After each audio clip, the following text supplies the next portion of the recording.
Before they even had the house, the helicopter pad. Yep. Yeah. Yeah. You and I have been around here a while. Yeah. I better sit up what they know just how I long. mean, I was here when Menorah Medical Center was still down on Rock Hill Road. Yeah. That's where I had my first surgery. I was 10, 11. They had one out back was up there. Yeah, Baptist Hospital's on 63rd and Rock Hill, that were Holmes, that's gone now. Now I mean, the building's there, it's some kind of Advent Health took it over. I don't know what it does. They got a, what's the kind of a storage place? Mhm, Place mhm. somewhere. Yeah. Okay, we're gonna try to cast to the mission room. Let's see if this works. Everybody say a little prayer, cross your fingers. I'm not kidding. Oh, wow. Okay, cool. That time run grab a water. And then let's see if we go back to Zoom. I didn't feel bad last night at Wednesday Night Warriors. Shawnee. Shawnee, okay.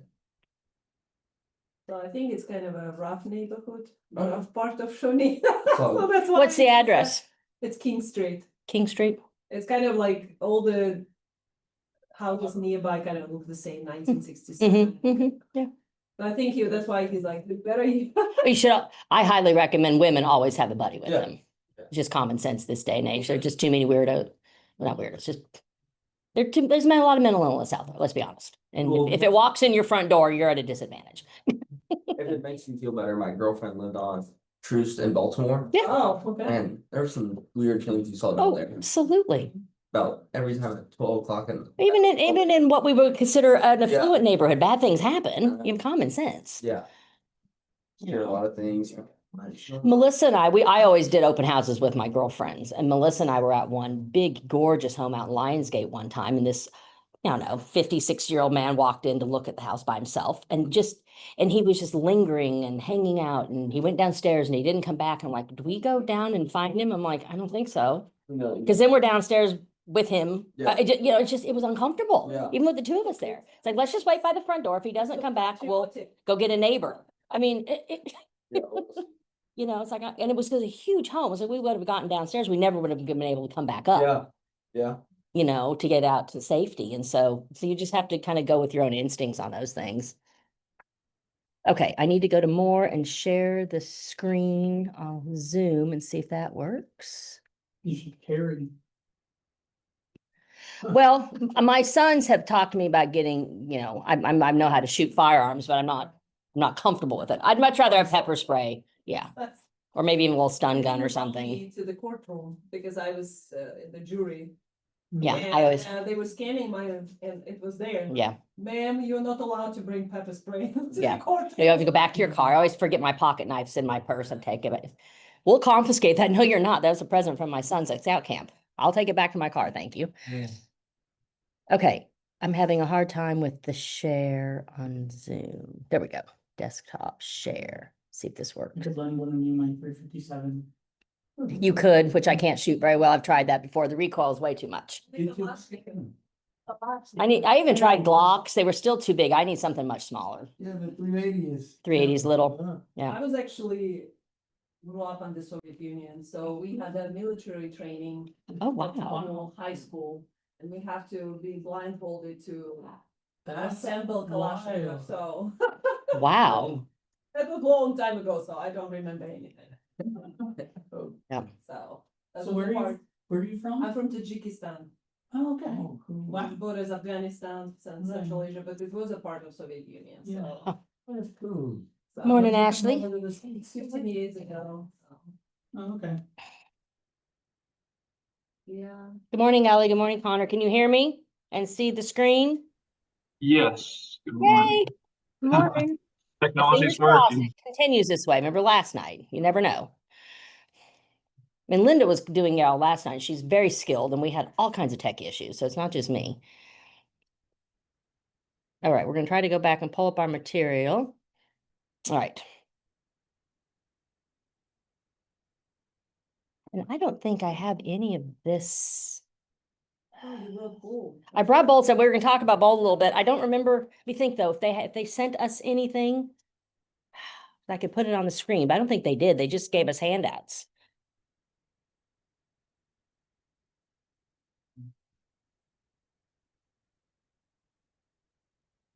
Many of us attended the first day of Bold yesterday. I know Ellie was there, Elena, Ashley, Wyatt. Hark, were you there? Okay, but yeah.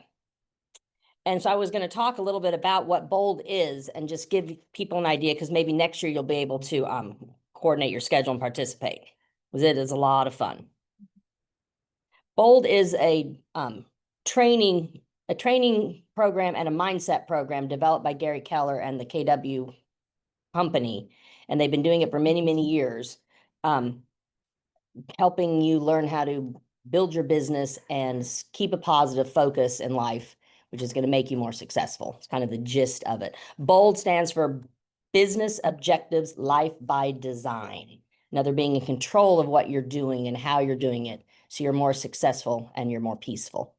It's a really great concept, and it's a fun program. It lasts 6 weeks, and they go through all kinds of just different ways of not only just lead gen, but how to go more personal into your own mindset space and how to learn how to manage that better, so you are a better person and more successful business person. And they focus a lot on your 411, which is how you manage your time every day and making sure that you commit to that.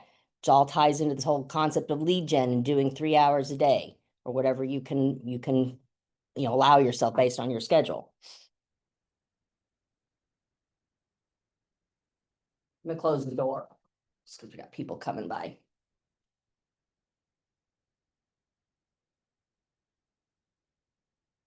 We did this fun exercise yesterday where we had to send out a text or make phone calls asking people for business, saying we were in a competition together and I wanted to win the competition. And would you please, try to send me a referral, or do you know anybody who needs, business in the next, immediate future? And I had 50 some responses from my texts, and I got 2 referrals out of it. I know. Yes.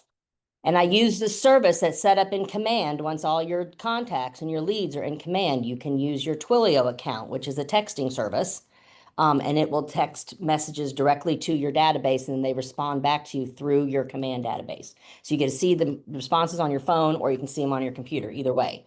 So that's a great service. It's just part of Command, and it's like $5.99 a month for the texting feature. Then yesterday, the Bold coach also mentioned the Reach Me. Was that the app she recommended for texting services? Because then it's connected to all the contacts in your phone. Instead of having to go in one at a time, you can do things by group. So I recommend you get something like that set up. It's a great way to communicate with your database. And then I thought these were very helpful. The whole concept about the KW company is living life by design. In other words, we make our own choices. We design the life we want. We go out and make that life. Because as a real estate agent, you can make a lot of money if you're focused and you're dedicated. And so our launch program helps kind of give you the basics you need to know on to how to get yourself up and running. And then Bold is like the next step. Okay, now that you're a real estate agent, this is what you do to get your business to grow and to maintain it. And over the years, Gary Keller has been in business since 1983, and he's built a very large empire. It's an international company. And we were in all 51 states and in Latin America, Europe, I think we're in Asia, pretty much everywhere. So a lot of what his philosophies have proven to be very truthful, because they've allowed him to grow his business very successfully, and all the other agents in the company. Now, I just want to go through these real quick. I don't have them to put on the screen, unfortunately. I wish they had sent us some Bold slides. But I really like the 10 Bold truths. These are truths, philosophies you can live by in your everyday life, personal life, and your business life. Because in order to be a successful real estate agent, your personal life and your business life are very interconnected. You have to organize your business time in order to enjoy your personal time. So some of these, we have to make choices in life, and we have to kind of like follow certain philosophies in order to have the success we're expecting. And Gary Keller, or the Keller Williams Company, has 10 truths that they feel will help guide all of us in life. And I just want to read them out to you guys because they're very true. One of our tasks in Bold is to focus on 3 of these truths and to figure out how we're going to incorporate those into our personal life and in our business life to enhance our situation, make ourselves more successful. So the first one is happiness is a choice. Even in the most difficult circumstances, you can still choose to be a happy person and try to move forward and stay positive. I mean, I think I'm a prime example of that. I mean, I lost my husband in May and it's just been absolutely crazy in my life, but I'm choosing to be positive and try to move through it and enjoy what I can. Because if not, you can't function. So happiness is very much a choice and a very good choice. Life is an inside job. Truth number 2. In other words, you control what's going on. You're doing it from your inside. Other people aren't telling you how to do things, how to make your decisions. You're in charge of all of that, even though you don't think you are. Number 3, what you focus on expands, which is the core of the lead gen concept. You put time and energy into lead generation, you will get results. Number 4, the path is in the math. In other words, you have to have a financial plan. If you want to make $1 million, you have to figure out how you're getting there. It's possible, but you have to have a plan. You can't just go around without being organized and focused. Money matters. The finances matter. You have to have a plan. Number 5, truth, there is no try. You either do it or you don't. There is no try. And I think that's very true. Especially in this business. You're an entrepreneur now, you're self-employed, you're managing your own business, you're managing your own finances, you have to take care of all your own taxes. You're not trying to learn how to do all this. You need to learn how to do all this. It's a do. Number 6, very pragmatic. Life is not fair. Things are going to happen you can't control, you don't like. You have to pick yourself up, stand up, move forward. Especially in personal life and in your business life. You're going to have lots of hurdles in your business life that you don't like, things that make you mad, upset. You just have to move beyond them. Come in. Hi, Anna. Welcome. Number 7, truth. You fail your way to success. Every failure, every hiccup, every hardship, every frustration, you're going to learn something from it, and it's going to make you a better real estate agent. It's going to make you a better parent. It's going to make you a better business owner. It's going to make you a better spouse. Whatever that circumstance is, learn from those failures. Take them to heart. What can you do different next time? Make yourself more successful. That's just a natural part of life to fail. Instead of having it bring you down, reflect on it, learn from it, grow from it. Number 8, truth. Where belief lies, fear cannot. If you believe in something, then that means it's genuine. You're going to go out and make that happen. You won't be fearful if it's something you truly believe in. So in other words, put your best effort forward. Stay positive, stay focused. Number 9, truth. No one succeeds alone. You have to have a support system around you. You don't necessarily need to be on a real estate team to be a successful agent, but you need a support system. You need to be in a brokerage like ours where you have supports, you have help, you have marketing, you have peers, you can bounce ideas off each other, you can do open houses together, whatever. You need a support system around you. Being a solo agent is not very successful. And then 10, my favorite truth, because I think this is very true. Love is always the answer. You know, any kind of hatred in your heart, you're just going to be very unsuccessful. You're not going to be a happy person. Approach everything with love, kindness, treat people the way you want to be treated. Some of those old adages are very practical when you're trying to set up a new business. So I just wanted to share a little bit of the bold stuff with you because it's pretty intense. It's a very mental mindset process too. It's not just how you build your business, but it's how you become a better person and make yourself a better business person. So if anybody has an opportunity to go ahead and join, finish for this session this year, I highly recommend it if you can afford it and squeeze it into your day. It's every Wednesday for 6 weeks. And if you can't, then maybe try to schedule it so you can do it next year. It's a really good experience to get your mindset focused on how to grow your real estate business. Megan, can I share 2 quotes from yesterday that kind of stuck with me? Please, yes, share. Yeah, Alice was there with us. Please share. Well, she shared this one in the business meeting that we had her do her little 15-minute talking, but Mm. until you make the unconscious conscious, it will dictate your life and you'll call it fate. I think that's important because a lot of us ignore some of our baseline things and we just, it's whatever. I've always been like this, but they affect how we interact with people and the things that we do. Mhm. And then I liked you're born looking like your parents and you die looking like your choices. That is a good one. Yes. Yes. In other words, you have the power to control what you do and how you do it and the kind of success you want to have or the kind of person you want to be. Yes. And you have the opportunity, to kind of transform yourself into something new. Now I'm experiencing that. Now I have to learn how to be a single person. It's a big challenge. Never had this I, before. sh- I shared with my mom some of the stuff from Bold yesterday, and she said, "Were you just in therapy all day? It is kind of like a You know, therapy. like business therapy?" It's a mindset training also. Yeah. It's not just how to make your business more successful. It's how to, dive down into your own emotions and who are you and where do you want to take that? How do you want to become a better person? Because the better you are, the more successful you are, the more happy your family is, the more time you can spend with your family and your loved ones, because you're not doing 80 hours of work on business all the time. You've got it down to a solid 35 or 40. So you have some free time. And so yeah, I agree with you, Alice. It is like a big therapy session. It was great. Very good. Like the Misogi challenge. Oh, I didn't talk about that. Yes. So- This is a fun thing. This is a new thing for Bold. Gary Keller and Jason Abrams. They're kind of like the two main guys that run the pro. Well, there's three of them. Can't remember the other guy's name. They run Keller Williams for all of us. And they've been getting a lot into kind of like Asian philosophy and mindset and things like that. And there's this thing called a misogi. It's an ancient Japanese ritual. And so this year they've challenged all of us to do this. So I'll kind of read it to you. If you do one defining thing every year, something hard, something daunting, something you'd be proud to achieve, something that would define your year. In other words, you have to challenge yourself to do something you've never done before.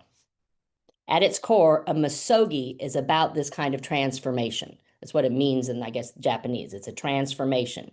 You're going to do something you've never done before to prove to yourself you do have that strength, that power.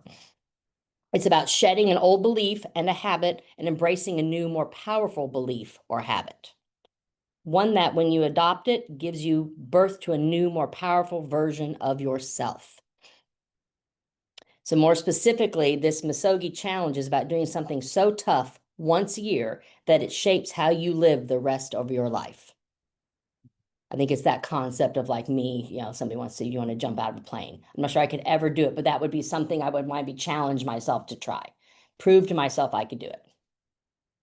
It's one of those things, you take something you're fearful of or you're nervous about and try to overcome it. In real estate. Doing real estate, exactly. Being an entrepreneur is a little bit of a scary thing, right? So committing to the Misogi challenge is cleansing. It's like a rebirth. So it is a rewiring of a part of you that stands in the way of the best of you. It's finding a stronger you and letting that part become more defining in you. So the one thing that Amber is the Bold coach this year. She said, Misogi, think about it this way. It's about what you are next. What kind of challenge are you going to give yourself this year that's going to put you in that next spot? So it's and then that ties into the whole concept of Bold, challenging yourself on business objectives, life by design. What energy are you going to bring to your business that's going to design it the way you want it, to grow your life and your business?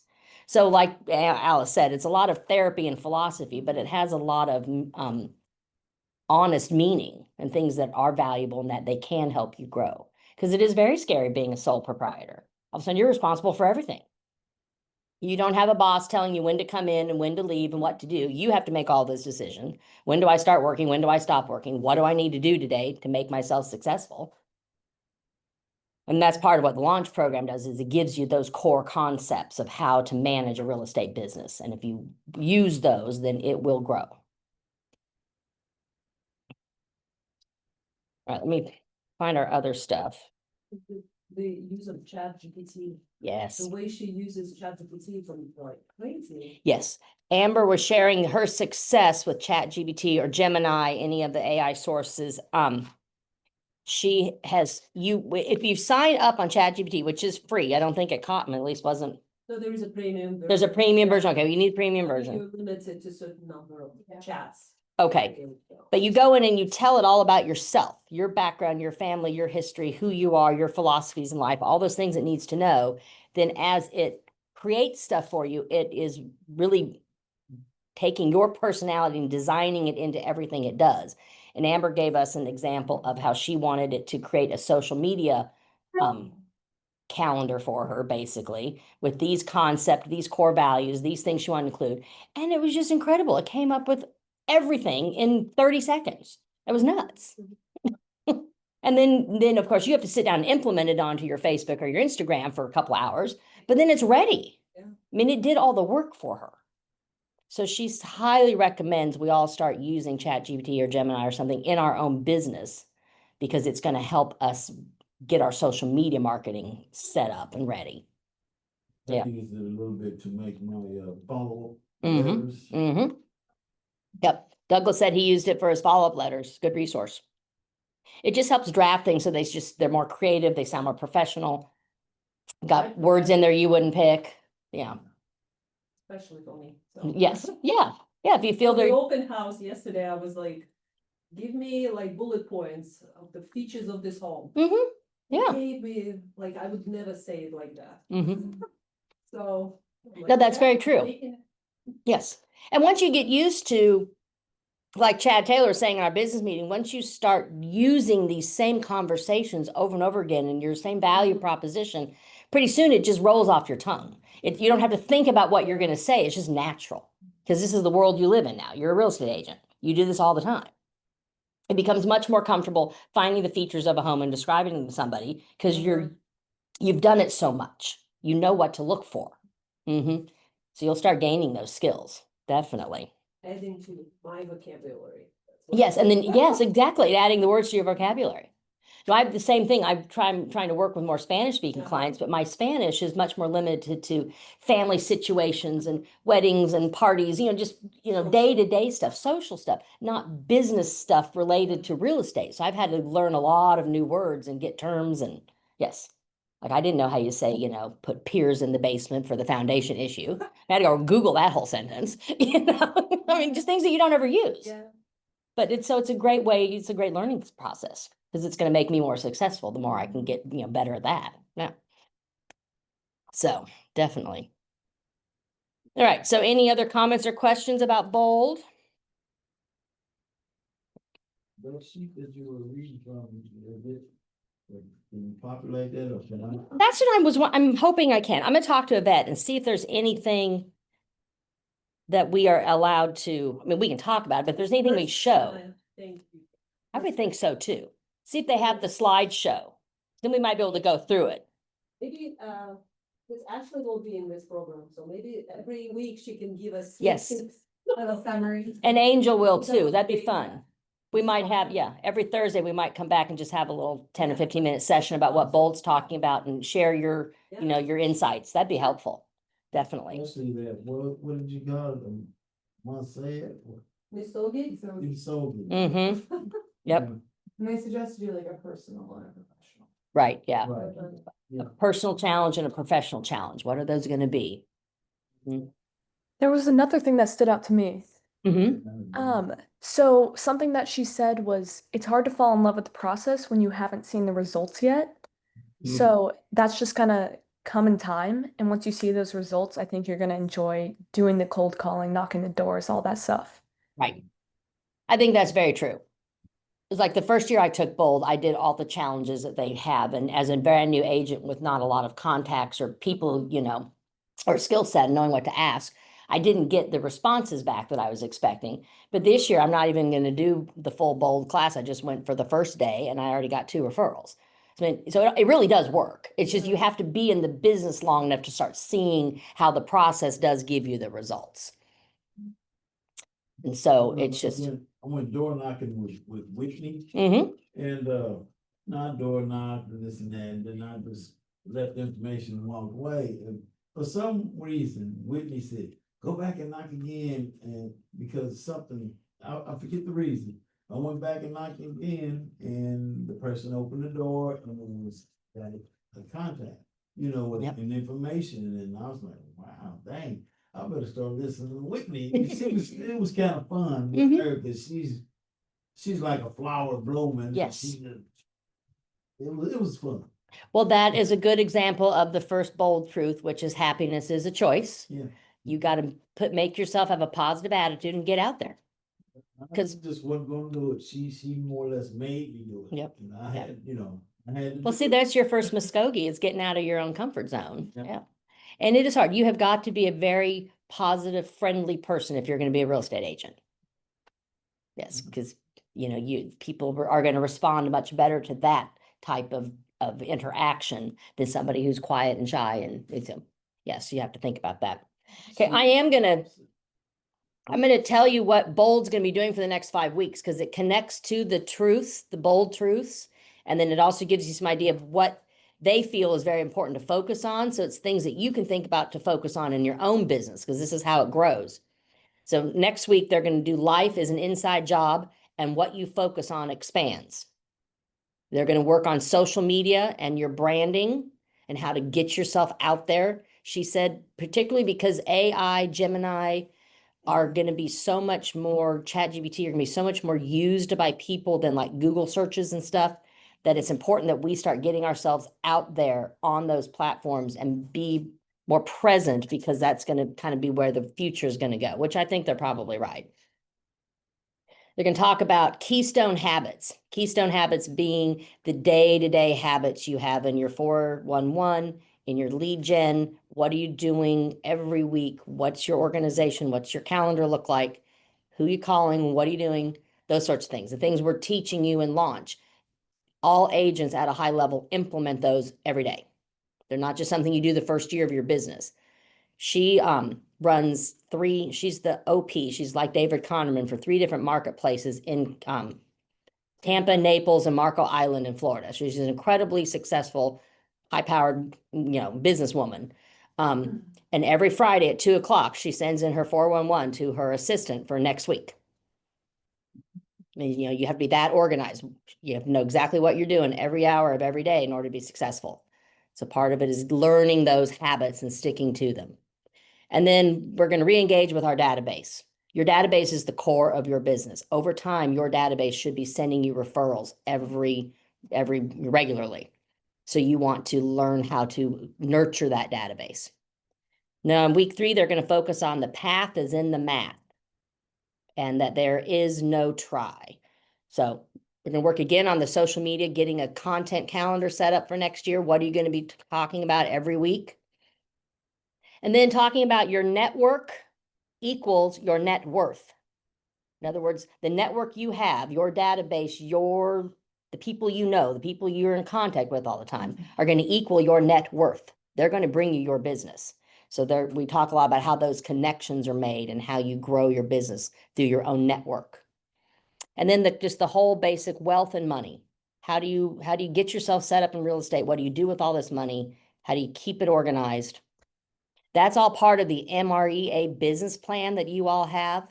And I highly recommend you attend one of David's meetings in October to get your business plan set up for next year. He walks you through all of the tabs and how you get your business plan set up. And then that will help guide you through next year. Week 4, we're going to talk about the truths that life is not fair and you fail your way to success. They're going to talk about stopping the scroll. When you're on social media, don't just scroll. You got to interact.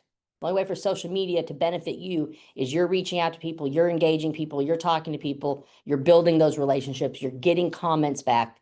You want to be engaged on social media, not just see what other people are doing. You want to be the one doing things, having people come back to you. So it's a different philosophy on how to use your social media. And I think we'll be spending a lot more time on that in the market center too, going forward, because all of us are going to need to learn how to be more engaged on social media to get the attention we need. Since it's all based on algorithms, we're going to have to be more mindful of that in order to benefit from it from a business perspective. And I don't know what they'll talk about. I'm guessing it's like the 7, what's that called? the 7-something to open houses, 7th level of it. 7-level open house. Talk about open houses on steroids and how to benefit from those and events, and not just open houses, but events. Amber's, It's like, right, treat your open house like an event. And then Amber's companies down in Florida, they do quarterly events for all of their clients. They'll invite 250 people to an event. She said most of our referrals come from our events because we bring back our top clients, treat them really special, then they're going to refer us more business in the future. So a lot of what you give, you receive back. So you have to kind of think of that when you're trying to figure out ways to network with people. What can you provide them that's going to benefit them? So they're going to want to bring something back to you in the future. You have to, it's a give and a take.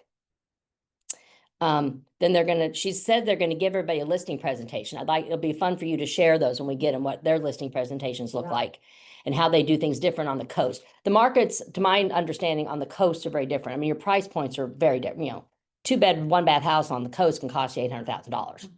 And so they have different price points. I think they have a different way of approaching real estate. So it'll be interesting to see their presentations. And we might be able to use some of that here for the Midwest, even though we sell real estate differently here. Still can learn from it. Okay, week 5, they're going to talk about where belief lives, fear cannot, and no one succeeds alone. Learning how to engage and follow up with all these people on social media, how to interact with them better so it's a higher level of interaction and get more out of it, personally and you know, business. I don't know what the B2B is, Not business to business. business to business, but she didn't talk about what that's going to entail. And then online client interviews, they're going to talk a lot about how how you actually sit down with an interview with the client and more successful conversations to have and things to ask. And so that'll help you with your interviews. And then week 6, they end with love is the answer.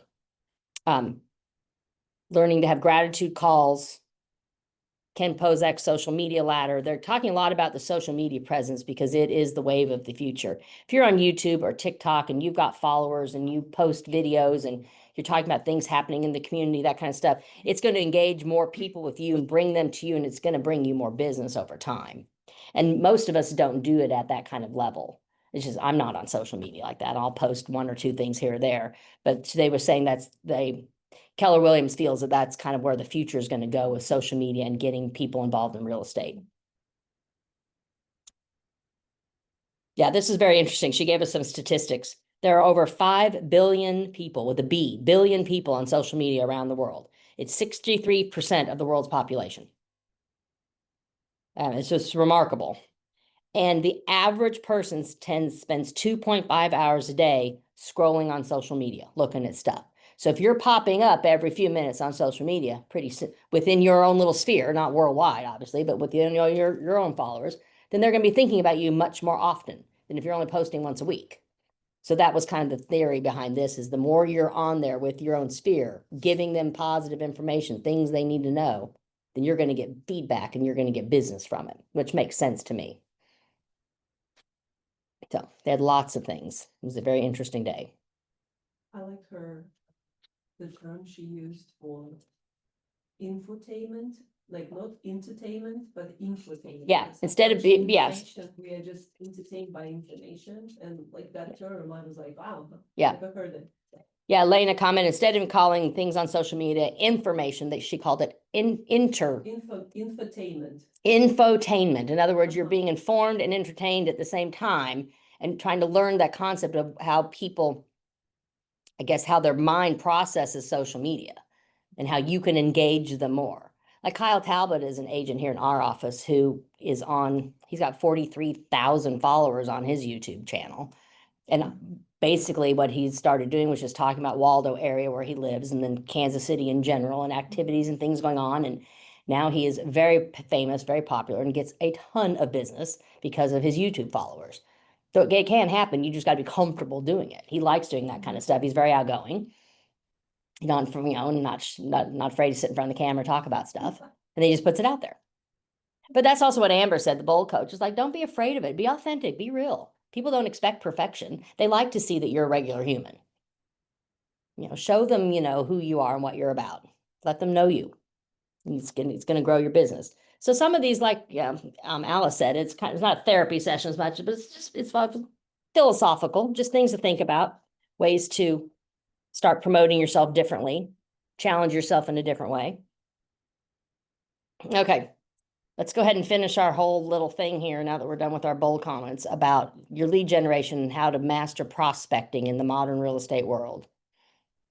Okay, we all struggle from this. We know we want to do 3 hours of lead gen a day, but what are we going to do? How are we going to get our mindset ready for all this? These are just some other ways to think about things that are going to help you. What are your normal reluctance? How do you overcome that mindset where I can't do this? I'm nervous. I'm afraid.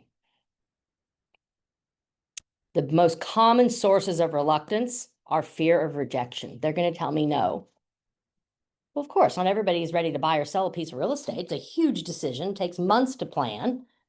That's okay if they say they're not ready. You say, I can help you get ready. Let's figure out this process. We, as the agents, feel like we're bothering somebody when we call them.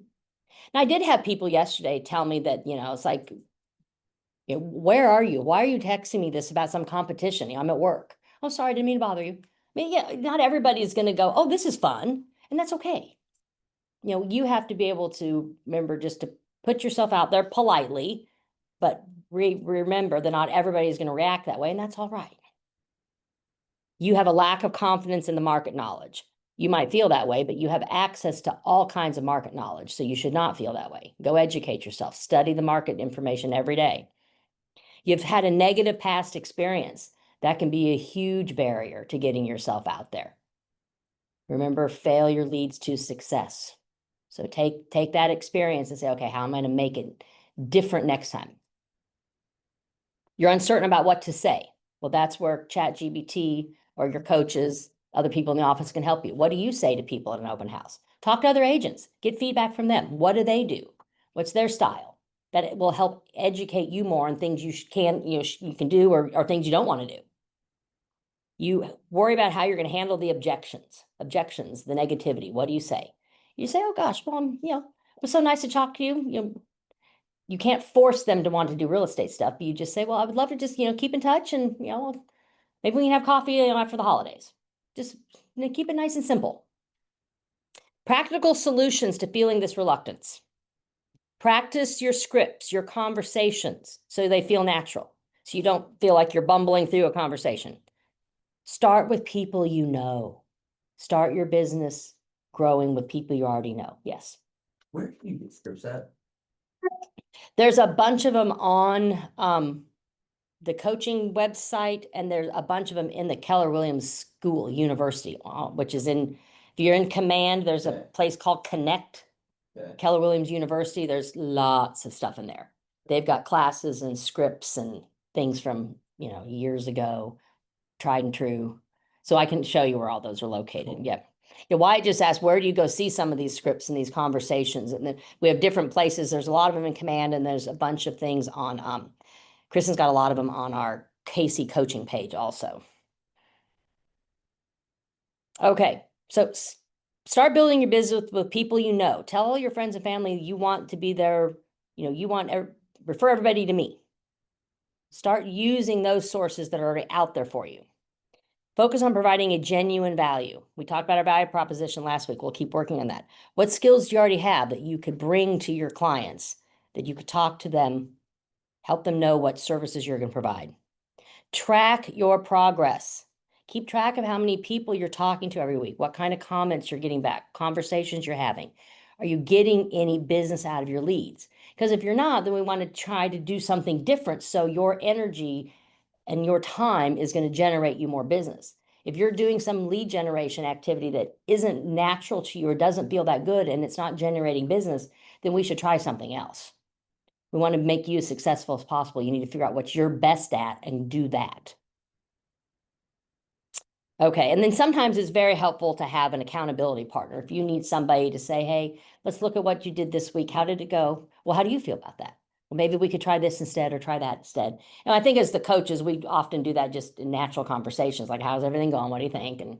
But it's nice if you can specifically try to get an accountability partner. Sometimes, it can be your partner at home or a friend or something. It doesn't have to be a business colleague, just somebody you can talk to about these things and get feedback from.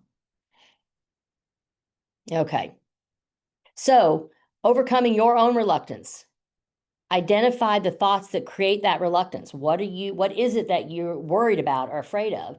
Identify it so we can figure out how to overcome it. You've got to recognize it first. Don't pretend it's not there, because if you deal with it, then you can get past it. Take small steps. Build confidence through incremental actions rather than overwhelming goals. Don't try to do 7 different lead gen things every week. Focus on 1 or 2. Make your time manageable. Don't feel like you're trying to do so much that you can't be successful at any of it. Reframe your mindset. Shift from seeing prospecting as bothering people to providing valuable service. Exactly. That's why it's so important in our value propositions to not to say, I can do X, Y, Z for you. You need to say, these are the services I bring. I can help you figure out how to stage your house properly to get ready. I can help you find a lender who can get your finances in check so you are able to buy a home in 6 months. I have resources. So we're not just trying to say, hey, I can help you buy or sell something, but I can help you get ready for this process. So reframe the way you think about it. You're not bothering people, you're providing a service.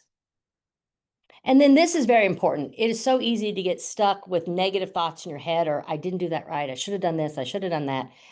Try to think of being positive. Shift your mindset.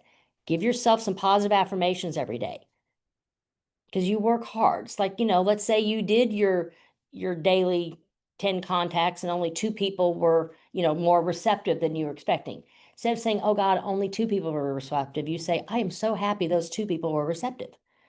It's 2 more than I could have had. You've got to kind of reframe how you process this information so you stay focused and positive. Okay. Establish your daily lead gen routine. Amber talked about this. She's a bold coach. She runs 3 market centers. She spends every day doing the same thing. She's $1 million real estate agent every year. Well, she makes a lot more than $1 million now. But I mean, this is a guaranteed to be successful if you stick to your habits. Create good lead gen habits, stick with them, and you will be successful. So you need to commit to 3 hours of lead gen activities, ideally before noon every day. That's the goal, especially if you're not dual career. You have all day long to do stuff. Focus on lead gen in the morning, get your activities in the afternoon. Allow no disruptions during your lead gen time. Don't let your kids interrupt you. Don't take the dogs on a walk. Get your coffee ready before you sit down and call. Be focused on your lead gen. Pretend you're your own employee, and what behavior would you want out of yourself if you told your employee to get this accomplished in 2 hours? Aim for at least 10 meaningful conversations a day. That's your goal on the 411, is to talk to 10 people a day from your database or from your lead gen sources. And that's why we recommend that DTD2, where you pick 2 alphabet letters a week. And in theory, if you have a large database, you'll have 50 to 100 people in that alphabet zone. And then you're going to focus on calling those people that week. So you know who you're going to call already. You have your conversations planned ahead. What are you going to talk to about people this week? You're going to say, engage with them about things they need to do to start getting their house ready for the winter, because winterizing season's coming. You have to have a plan of what you're going to talk about, what kind of conversations you can have with people. So you're not just calling them on the phone saying, hey, how you doing? You have to bring a value, bring a service, be purposeful. And then 100% consistency. Don't skip a day. Don't erase things. If you can't get your lead gen done, then figure out how to double it the next time. Be consistent with it. That's going to be very important. This is probably the hardest thing as any entrepreneur, any business owner, is learning to manage your time and being the most effective with it. But in the real estate world, the only way to get business is to have leads and to have contacts and clients. And so this is the core of your business, is your lead gen. Okay, here's a sample of time blocking for modern real estate professional. Ways to think about organizing your time so you are going to benefit most from the lead gen. If you want to focus on expires and FSBOs, then maybe the first hour you make those kind of phone calls or send out the emails, depending on if they are on the do not call list. 9 to 10, you follow up with warm leads and past clients. Follow up Monday morning especially, or Sunday afternoon, follow up with all the people you met at the open house. Maybe follow up again with them on Wednesday and say, hey, I was just thinking about you, blah, blah, blah. Wanted to see if you would like to see any this other open house coming up this weekend. I found one with the same floor plan, but a nicer kitchen. What you need to do with open houses, and anytime you're engaging somebody, is remember the conversation you have with them. What was it they said about real estate? You need to come back and make notes about that. So when you call them next time, you can say, hey, I was just following up with you. Did you ever find a house with the big island that you were looking for? I saw a couple of houses with a large island. I'd love to go show them to you. You need to be able to talk to people about what their real estate needs are. So keep notes in command or in a notebook, wherever you are on your phone, but you need a system for keeping track of these conversations you have with people, because they will come back and talk to you as if you remember it. So you have to be able to remember it. I just write them down, like I'm looking at mine from my last open house. Yes. And just kind of quietly have like a piece of paper underneath my other materials. That is a Everything great else, idea. And then go back and put them into command. Ashley said at her open houses, she just kind of keeps a little notebook near her at her little area and jots down people's comments. And then she goes back later and puts them into command. It's a great sort. Busy open. Yeah. Kind of runs together at the end. It does. It can definitely run together then if you have 20 people coming through. Yep. This says utilize your CRM with conversation intelligence. It's what we were just talking about. Our CRM is command. Use the notes, use the tasks features, have it help run your business for you. It just takes an hour or two a week, and you can map out all of next week ahead of time. Connect with website inquiries and social leads. This is the same thing. Make sure when you're on social media, if you're having conversations with people, you want to follow up with them again. Don't have a one-off conversation and never talk to them again until they reach back out to you. Try to reach out to them again that next week and say, hey, it was so fun catching up with you on Facebook. Loved seeing the picture of, the girls at prom, whatever it was. Comment on it again, because that interaction with you on social media is going to change your algorithm and keep you in front of people more frequently. The more you engage them and they respond back, the more interaction you get, and you're going to be more top of mind. So try to include in your daily lead gen, reaching back out to those people who talk to you on social media. Don't just wait for them to reach out again. Door knock if you can. If you have open houses coming up, if you're farming a neighborhood, you want to have things, especially if you're farming a neighborhood, you want to have some kind of activity weekly, bi-weekly, monthly, where you're back in that community again, doing something. You're attending all their social events. You're passing out helpful information. You're giving them tidbits on winterizing. Maybe you're going to do a food drive in their neighborhood for harvesters around Thanksgiving time. You take them information about what they need to do in the spring to get their gutters clean. Maybe you partner with a gutter company and they're going to give them 10% off gutter cleaning, and you drop off those coupons to all the homes in the neighborhood. You want something to do every month where you're providing value, you're bringing a service to those people in that neighborhood you're farming, or the neighborhood you're doing open houses in, to engage with them and get them to start thinking about you as their number one real estate agent. And those are all little things to do that don't take a lot of your money. They just take your time. And you've got 3 hours of lead gen every day. You have plenty of time to go door knocking and drop things off. If you don't have time during the day, if you're dual career, you do it in the evenings, you do it on the weekends. Capitalize on the time you do have to take advantage of some of these. Farming a neighborhood is a very successful way to get business.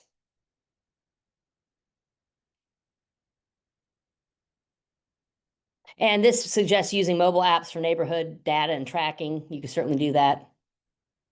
I recommend you only farm one neighborhood. I mean, usually most neighborhoods have, 100 to 300 houses in them. It's a lot. And make it one that you're comfortable with, or you already know people in, or it's close by you. Don't drive to Olathe if you live in Midtown, and that doesn't make any sense. Find something that's already in your comfort zone.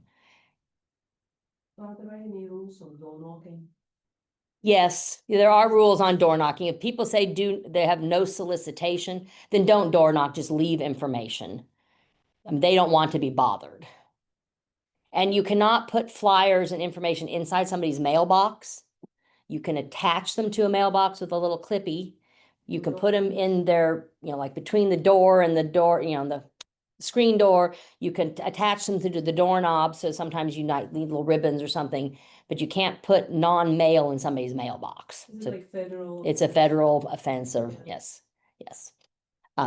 You said don't door knock, but leave information, I mean. Well, if it says no solicitation on there, don't knock, because they don't want you there, but they've already told you they don't want to be knocked, have their Even door reading knocked on. Materials, I think it's not supposed to be. Maybe. Like, if it's no solicitation, because you can get fined, right? That's probably true. I hadn't Yeah. thought about that. So don't even leave the flyer. Yeah, if it's. a- Yeah, no, because they don't want to be solicited. She's probably right, yeah. Because Just I- go to the next house. Because I looked at like Fairway. Mm-hmm, With this open house that this weekend. mm-hmm. I'm like, what are the rules? Because I live there, but I never, like, I have to, kind of educate. I think, well, we're talking about if somebody has a no solicitation sign on their door, what you're limited to do.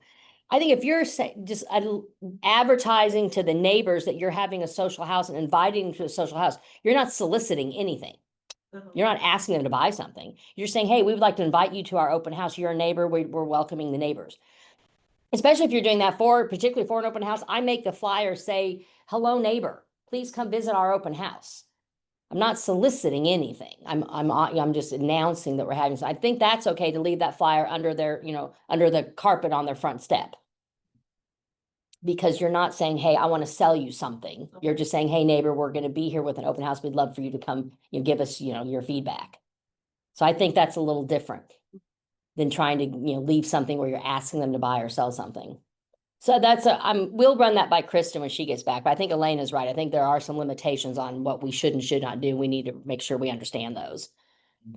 But I haven't had problem. If they say no soliciting, I just usually don't stay at that house. I just go to the next one. I'm not going to bother those people. And then I do try to door knock and, personally invite the neighbors if they answer. Yes. So because they do an effort like to put that no solicitation. They sign. do, So absolutely. It's actually connected to, like, in our case in Fairway, you have to submit a request. So the police, if someone that violates, you call police. So they Okay. actually enforce it. I'm like, oh, okay. Right. So Yeah. you wanna respect that, so. Well, absolutely. No, Lena said in her neighborhood in Fairway that they've, the neighbors, if people don't honor the no solicitation signs, they have had the police get involved before. So we do need to be mindful of those things. And and if somebody says something, say, oh, I'm so sorry, I misunderstood. Just apologize and say it won't happen again. Let people know I didn't mean to bother you. I was just letting you know we were having an open house. I don't want your information. I'm so sorry. I won't come back. Just handle the rejection appropriately. Don't get angry at them.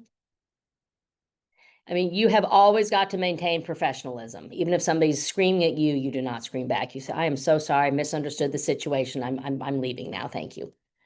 Just no need to engage it further.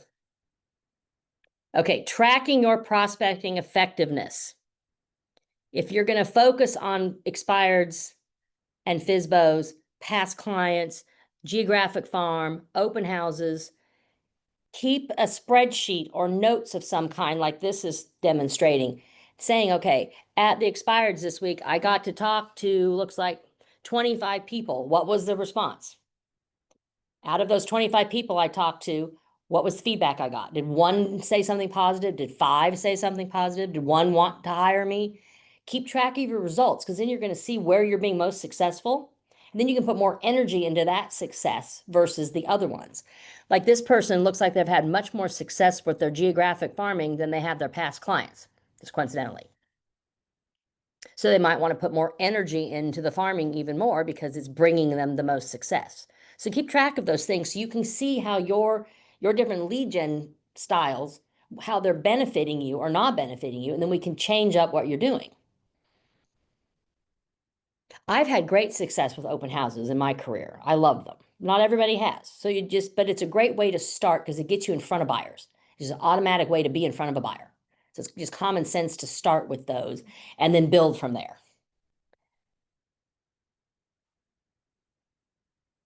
Okay, leverage your KW Command CRM. It is a vast beast. It does a lot of things. It only works, however, if you have your contacts in it. So you have to put your contacts from your phone into Command. You can dump all the contacts in your phone into Command at one time. And then you can go in and clean up command, or you can go through your contacts and prior to the transfer, say, okay, click, these are the ones I do want to transfer in. I know I want all these people in command and, do the half of them or whatever. It's like, for instance, I have, people in here that the one email I had to send to Iowa University when my son applied to college 12 years ago, that one email address is still on my phone because Siri saves them all. I don't even know who that person is. That person doesn't need to go into command. But the people I know, the people I can talk to, I want in command. So that's, as a new agent, the first, 3 to 6 months of your career needs to be getting your database up and running. Everybody in your phone needs to be in here. Then command can work for you. It will do a lot of things once your contacts are in here. You need a cell phone number, you need an email address, and ideally you need their home address or their business address. So you can contact them in 3 different ways. We have the 36 touch plan here. Once you get your contacts, you need a minimum of 50 to kind of make the, just to get going. We'll put you on the 36 touch plan. It sends out automatic newsletters to your client and invites them to all the giveaways. It sends them promotional information about KW, about real estate, things going on in the community. It sends them kind of like seasonal emails. It already has a lot of stuff built in that it will do for you automatically if you have an email and a phone number. And then also part of our 36 touch plan is you get to invite all your people in your database, your own friends and family, to the events we host here at the office. There's the 4 seminars Kristen hosts. We have our casino night. You can invite your customers to that. We have our Halloween trunk or treat. You can invite your customers to that. And in the spring, we usually have some kind of little like spring fling music festival thing. Well, when the years passed, I don't know that we did it last year. We did it a few years before, so maybe we'll start doing that one again. Maybe they need somebody like me to organize it. That's a lot of fun. So take advantage of those free events. They're already here at the office. They cost you nothing, and you get to invite your entire database to them. Make you look like a highly successful real estate agent, promoting all these seminars, hosting these events. Those are all done through us at the 36 touch plan. You can also do your own smart plans over here. Smart plans are it's an instruction to command on something to do. You're going to send out a text message to somebody. You're going to send an email brochure to them. You're going to send flyer information about the up and coming event we're having. You can do all that through command. It'll make you social stuff. It'll make you email posts. It'll make text posts. Yesterday and during Bold, I used my command text service and I sent out that request to help me give me a referral. I'm in this competition I want to win. I sent that through Twilio in my smart plans. It took me, 30 seconds to make my smart plan. I click it and it goes to all 700 people in my database. It's a super easy tool and a great way to communicate with them. Like I said, I got over 50 responses from that.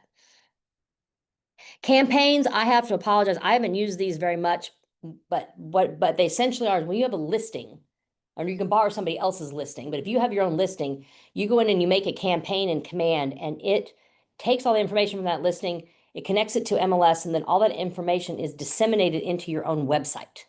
So when people go to your website, they see all the information about your listing. And it also allows you to make QR codes, and then you can take that QR code and you can put it on all your flyers. So when you're promoting your listing, they can access that QR code and it takes them directly to your website with all the information. It's just another tool that connects a lot of these platforms through a QR code and your information at KW. So it just gets you out in different more platforms. And it's a good way for your clients to interact with you. You can put that QR code in all your open house stuff and all your flyers you do on social media to promote your listing. And then it all comes back. They get all the information about the house and they get all the information about you. So it's a great way to, just another tool for you guys to do marketing at a high level. And it's free. It's already inside command. Designs, it will, we now are partnered with Canva. So all the designs we have in command for listing presentations, buyer presentations, we have, oh my God, dozens of things in command in the design section that you can use for marketing. Now they're all connected to Canva also, so you can do an even prettier presentation. If you want something modern and sleek, if you want something whimsical, they have all kinds of options there. So you can start designing your own marketing stuff. If you want help with that, Parker is a great resource here in our office. Her marketing things are incredibly affordable. She will help you design a logo and a business, page. Then you can use that brand every time you market stuff. You can pull it into Canva, save all those logos there. You can use all the same logos inside Command. Start making sure that your branding looks the same on everything you're doing. Yep. I highly recommend that you get your mobile apps up and running and you use those. I send my Command app to people all the time. Like right now, I have 4 messages on my Command app. It's a great way. Use it as a business card. Say, oh, I don't have my business card. Give me your name and your phone number, please, and I'll send you my app and we can talk through my app. Then they're in your system. They're already in Command. Now they're a lead.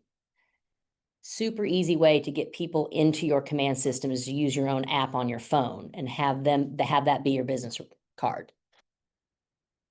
Opportunities, the other word for a transaction, an actual sale. Anybody who's a potential buyer or seller, even if they're not immediate buying and selling, you want to put them in Command in the opportunity section. Me and Angel will show you how to do that if you don't know. List them as a potential buyer or potential seller. Put down their time frame. They might be a year out for buying or selling, and you know their budget's more or less $300,000. You want them in Command as an opportunity, even though it's future business, because that shows your pipeline. Your pipeline is the business you have going into the future. What's next year going to look like? How many potential buyers or sellers do you have already for next year? Like I had these 2 referrals from yesterday. I went back and talked to them and said, interacted with them. Then I had Wednesday Night Warriors. I haven't put them in my Command yet as opportunities. I need to do that because that's next year's business. I want to see what next year's business is going to look like, what my numbers are. If I'm trying to, sell $3 million worth of real estate next year, well, I want to see those 2 people in my pipeline because that might be my first 600,000. Then I know I only need 2.4 more. So it helps you track your business and how it's going to grow and what it's going to look like for next year. So even though they aren't ready to do business yet, if they're an opportunity, they're a possible transaction, put them in there. If they go away, they change their mind, you can always take them out, but you want to see them in there. You want to see how that business potential looks. That will help you start connecting all your lead gen efforts to the fact that you now have an opportunity.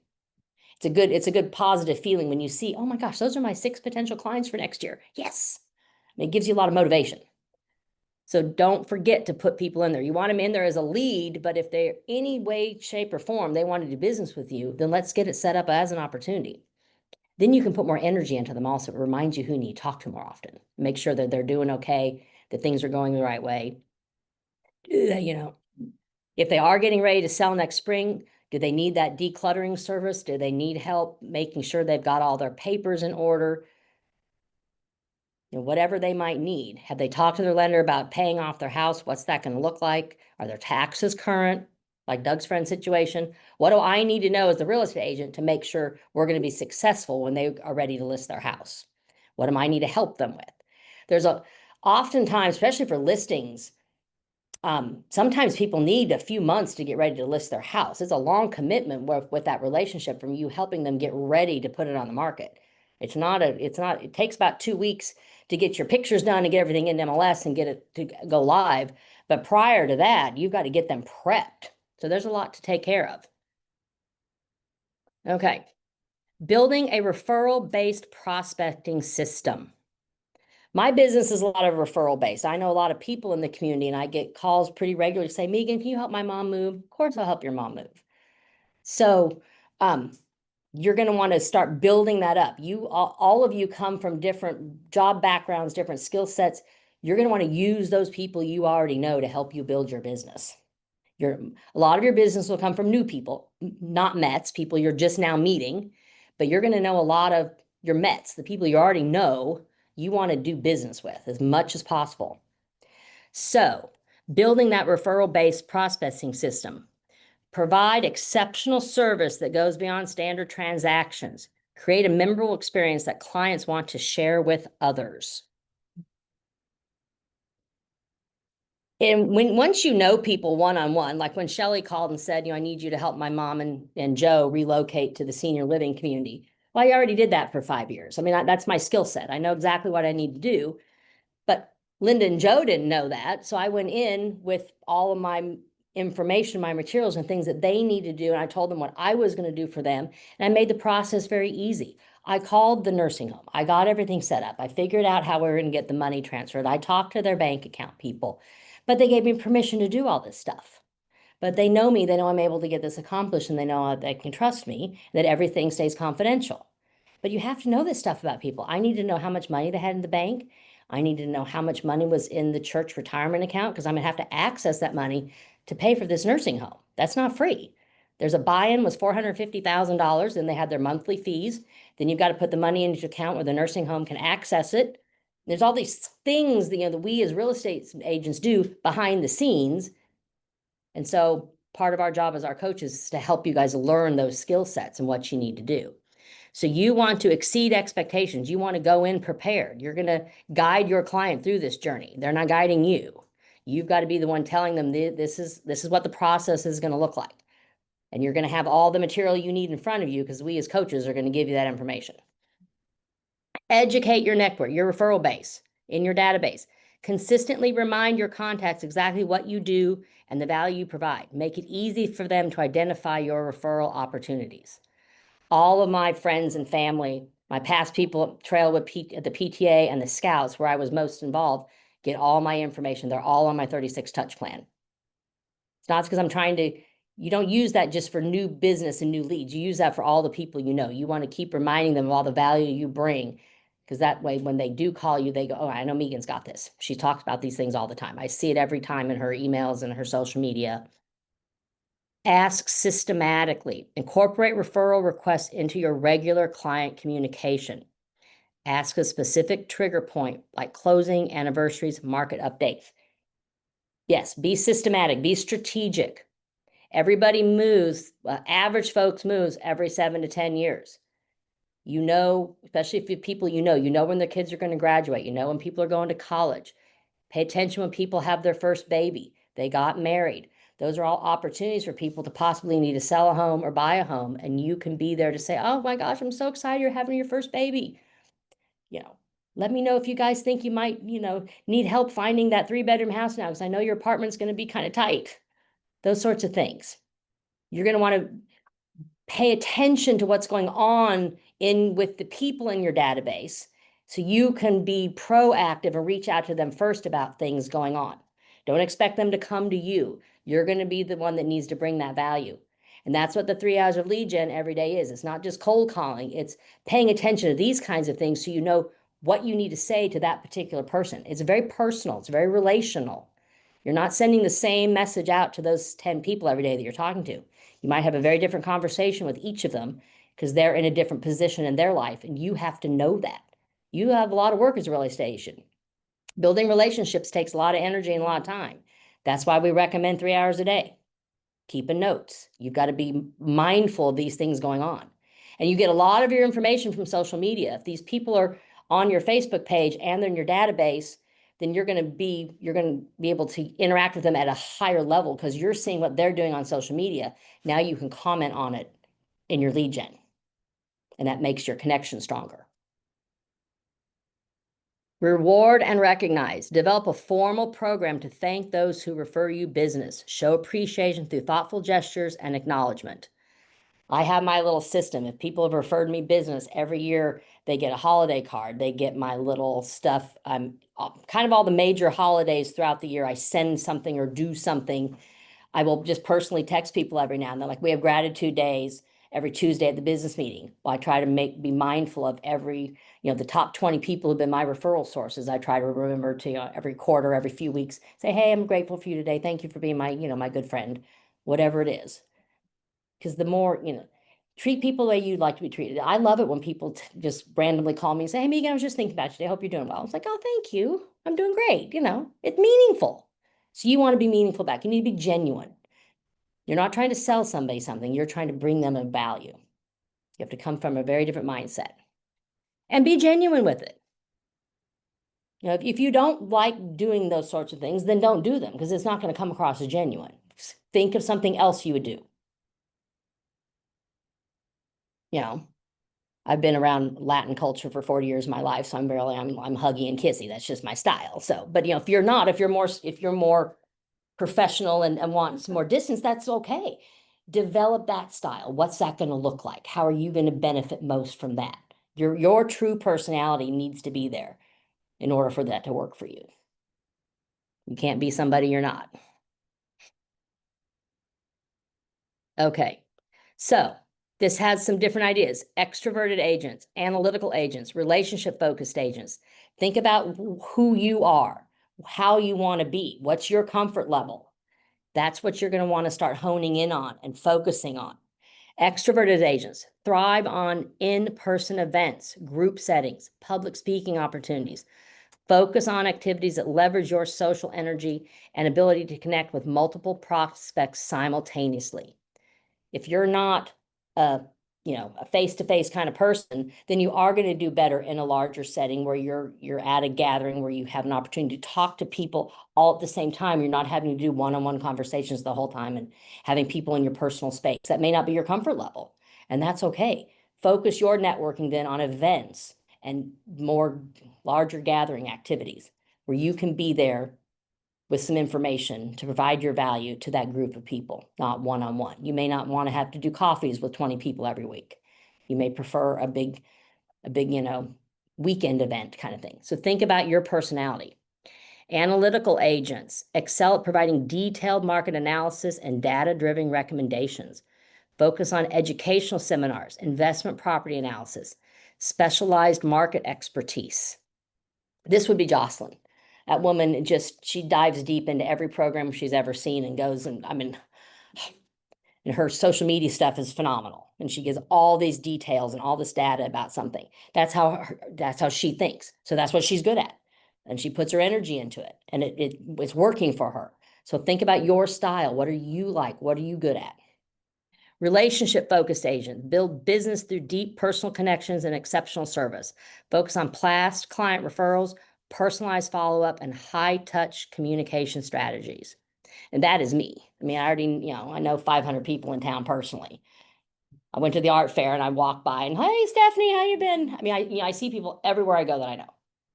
So it's easy for me to have that personal relationship with people because I've already been in my community for so long. So, and I farm my own neighborhood. So you have to kind of think about that. That's why I said, if you're going to farm, go someplace you're already familiar. People already know you someplace. That's where you need to be because that's where your base is already. Build from there. Don't go to a new place and try to create something that doesn't exist. Use what you already know.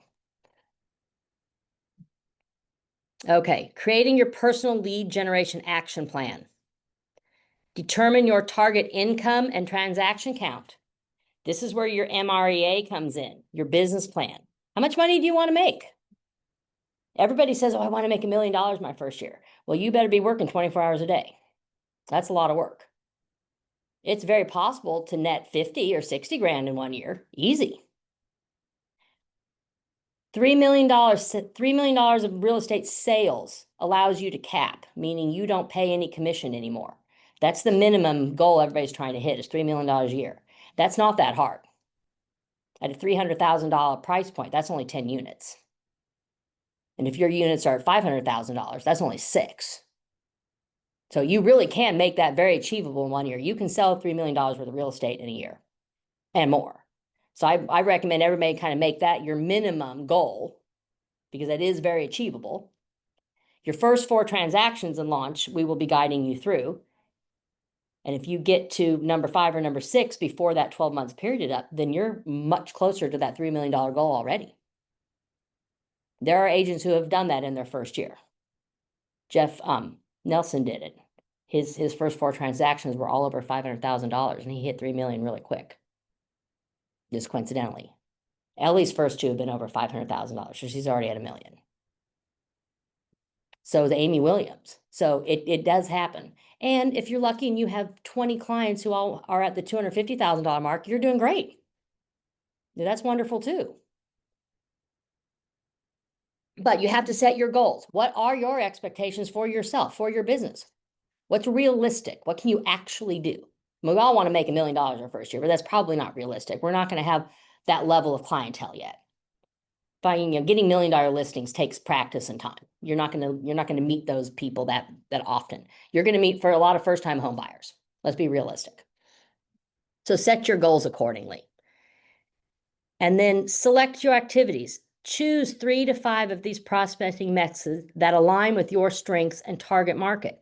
Create specific action steps to implement this method. You can't do all the lead gen suggestions. What do you want to focus on? Database is always your number one. You've got to have a strong database because it will be your business over time. So you can't ignore it. Database is first, then what are the other 2 or 3 things you want to focus on? And start doing those, and let's see what kind of results you get.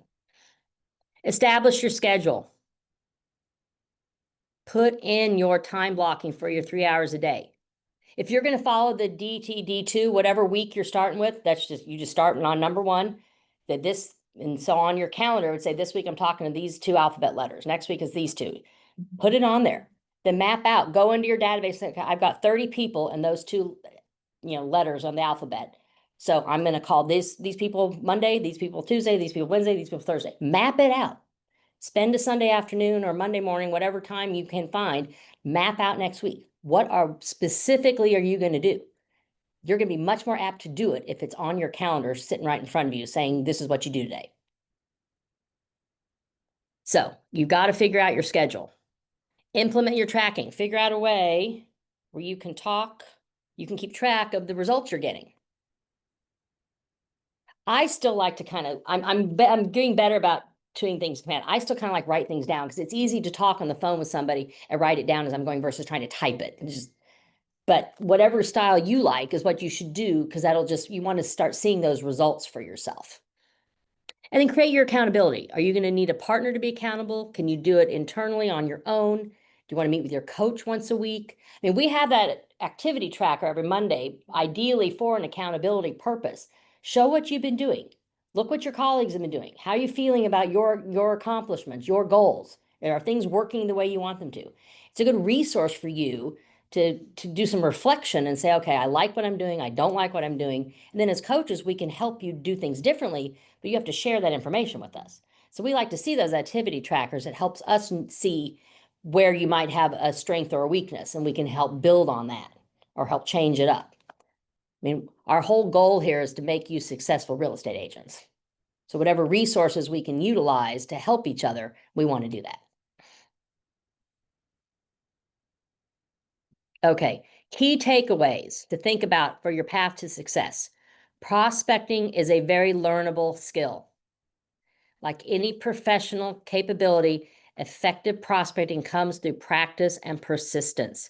Your skills and confidence will grow over time with consistent effort. And that is true. Especially for people who are brand new. All this is just like, where to even begin? There's so much, but it will get better. I'm going to remember today. Okay, leverage your technology wisely. You have Command as a resource. You have this market center who provides all kinds of free resources to you. You have your own social media. You have your own friends and family. You have your app on your phone. There are very few excuses why you're not out there in front of people. Learn to leverage this technology. How is it going to benefit you? What are you going to do? Protect your lead gen time. Tell your family you're not available. Turn your phone off. Well, in the sense where you're not answering it, Be protective of this time. This is how you're going to make money. Your lead gen makes you money. It's very important. They did talk about that in bold yesterday. Where are my notes? She talked about if you spend so many hours a week based on what you want to earn, it came down to every phone call you make would bring you $125 an hour.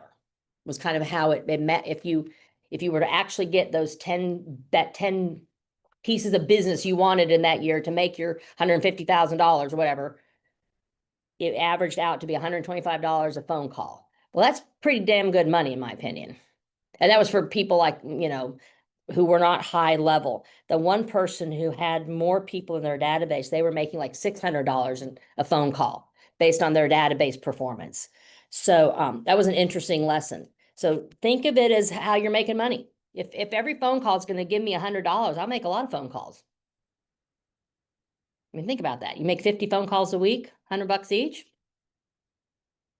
$5,000. I'd like $5,000 in a week. Look at it that way. Your lead gen time is your money. Measure what matters. Track both your activities and your outcomes. Use this data to continuously refine your approach and focus on your highest ROI prospecting. ROI being return on investment. Investors use that term all the time based on how much money they have to put into a house and what they're going to get back out of it when they go to resell it. Same concept works for your own business. What return on investment, your time being your investment, are you getting for your efforts? If you're not getting a high return on your investment, we want to change up what you're doing. You should be getting a lot more, you should be getting a lot out of your lead gen time. Everybody, I forgot this on Tuesday, real quick, everybody online, would you please check in with the QR code? And here in the room, did you guys check in with that, please? Oh, I completely forgot on Tuesday. But we'll do it today. Just scan this and check in. And Tuesday, I think everybody in launch was here. There were like 15 of you guys online, so. It was a big crowd.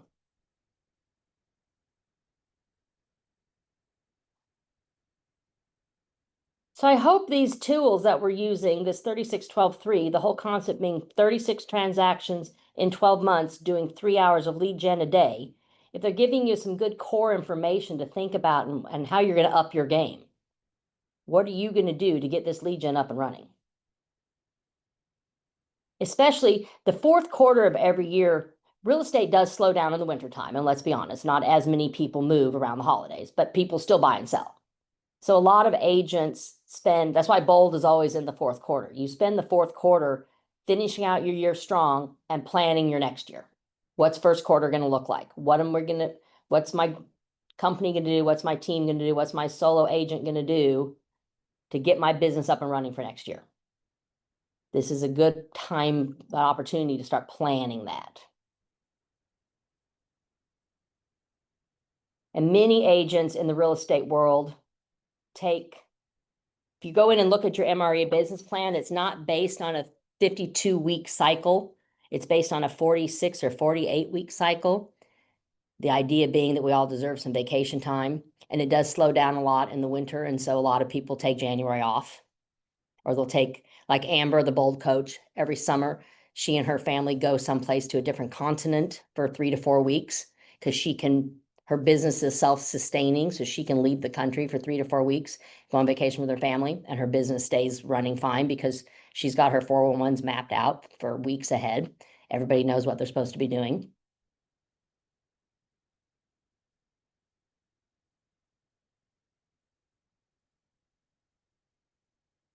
So take your lead gen and figure out how you're going to make your business successful. And then, like you block in lead gen time, make sure you block in personal time.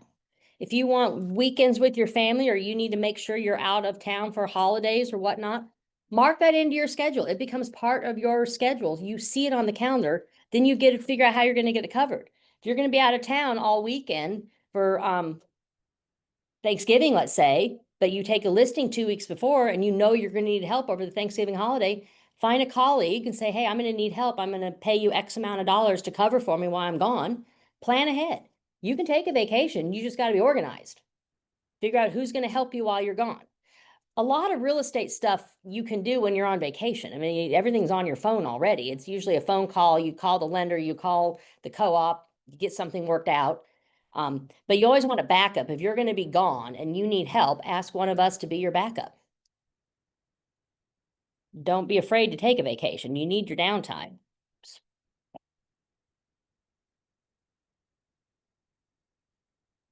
Oh. Good.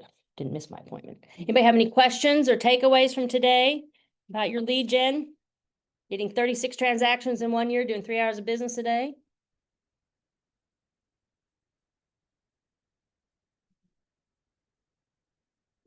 If not, we are done for the day. Thank you guys so much for all your participation. Go out there and have a kick-ass real estate weekend. Thank you. You too. Yes. Thank you. Have a nice day. Welcome. Thank you, Lucila. Thanks. Yep, it's nice seeing you guys. See if we can get them off. So share.